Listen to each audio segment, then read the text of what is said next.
میں تمہارے درمیان دو چیزیں چھوڑ کے جا رہا ہوں، یاد رکھنا، بھولنا مت، یاد رکھنا۔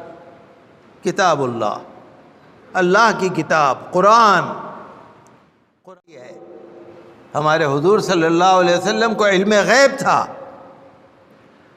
ان کو قیامت تک کے حالات پتہ تھے، ان کو ایک ایک انسان کا پتہ تھا، ان کو زمین و آسمان اور زمین کے اندر کا سب پتہ تھا۔ حضور صلی اللہ علیہ وسلم نے فرمایا، جب حج کے موقع سے آپ واپس تشریف لا رہے تھے حج وداع سے، تو آپ نے مسلمانوں میں خطاب فرمایا کہ قریب ہے کہ میرے پاس فرشتہ آئے اور میں فرشتے کی بات پر قبول کروں۔ اشارہ تھا جیسے میں تم سے جدا ہونے والا ہوں، شاید اللہ کی طرف سے پیغام آ جائے اور میں اسے قبول کر لوں، کیونکہ یہ اللہ کے نبی کی شان تھی کہ ملک الموت کی بھی مجال نہیں تھی کہ آ جائے۔ فرمایا ہو سکتا ہے کہ فرشتہ آ جائے اور میں اس کی بات کو قبول کر لوں۔ ہوشیار، خبردار، میں تمہارے درمیان دو چیزیں چھوڑ کے جا رہا ہوں، یاد رکھنا، بھولنا مت، یاد رکھنا۔ کتاب اللہ، اللہ کی کتاب قرآن، قرآن کریم، فیہ الہدی والنور، اس میں ہدایت ہے۔ سبحان اللہ، قرآن کریم میں ہدایت ہے، قرآن کریم میں نور ہے، اللہ کا نور، رسول کا نور، نور علی نور، نور ہے اس میں۔ خذو کتاب اللہ، پکڑو، لے لو کتاب کو، واستمسکوا بہ، مضبوط پکڑ لو، اس پہ عمل کرو۔ میں تھوڑی دیر کے لیے آپ سے ایک بات کہنا چاہتا ہوں۔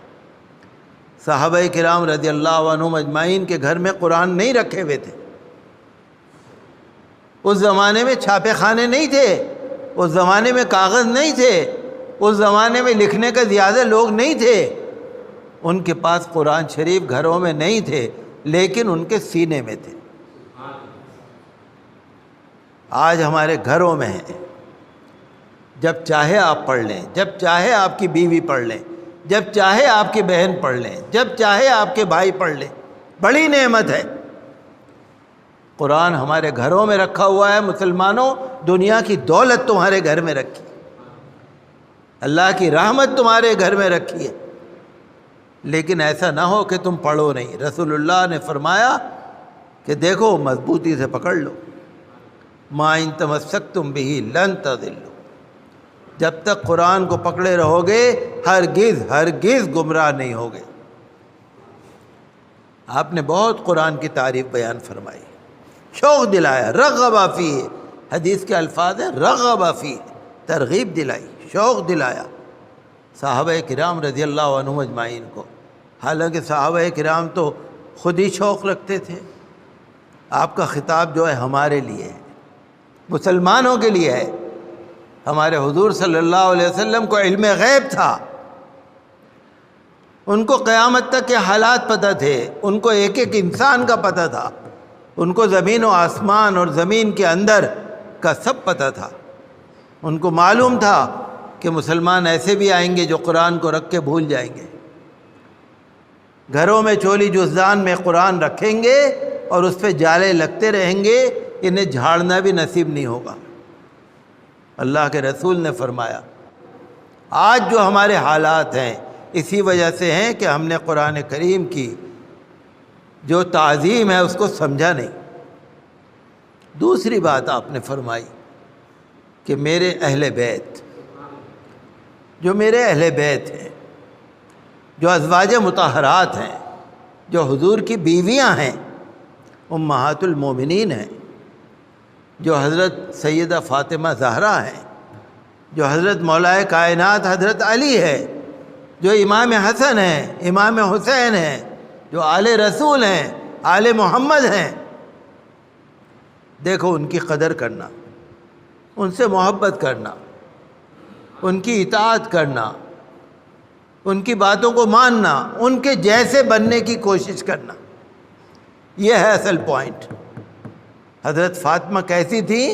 پڑھ لو، ہر عورت کو حضرت فاطمہ جیسا بننا چاہیے، ہر عورت کو حضرت خدیجۃ الکبریٰ جیسا بننا چاہیے، ہر مسلمان کو حضرت علی، حضرت حسن، حضرت حسین اور صحابہ کرام کی زندگی کا نمونہ بننا چاہیے۔ یہ ہے اللہ کے رسول کا فرمان۔ فرمایا اذکرکم اللہ فی اہل بیتی، میں تمہیں اللہ کے سامنے یاد دلا رہا ہوں، اللہ کو گواہ کر کے 3 دفعہ فرمایا اذکرکم اللہ فی اہل بیتی، اذکرکم اللہ فی اہل بیتی، اذکرکم اللہ فی اہل بیتی، 3 دفعہ فرمایا۔ دیکھو اللہ بھی گواہ ہے۔ تو ہمارے لیے جو صحابہ کرام کی شان ہے بہت بڑی، شہدائے کربلا کی شان بہت بڑی، ہر صحابی کی شان بہت بڑی ہے، خلفائے راشدین کی شان بہت بڑی ہے۔ مسلمانوں کتابیں ملتی ہیں۔ پھر میں وہی کہوں گا، آج خوش نصیب ہیں ہم لوگ کہ کتابیں مل رہی ہیں۔ آج چھاپے خانے بھی ہیں، آج کاغذ بھی ہے، آج پرنٹنگ بھی ہے، آج لکھنے والے بھی ہیں، آج کمپیوٹر میں لکھنے والے بھی ہیں، سب ہیں۔ جو چاہے کتاب جا کے لے لو، 10 روپے میں، 20 روپے میں۔ اور نہیں تو پھر اللہ دعا کیوں قبول کرے گا؟ جب اللہ تعالیٰ کے حکم کو، اللہ کے رسول کے حکم کو ہم نہیں مانیں گے، آپ بتائیے دعا کیوں قبول ہوگی؟ کیوں قبول ہوگی آپ بتائیے؟ جو پریشانیاں آ رہی ہیں آج کل، کیوں نہیں آئیں گی؟ تو ہمیں اور آپ کو دھیان دینے کی ضرورت ہے۔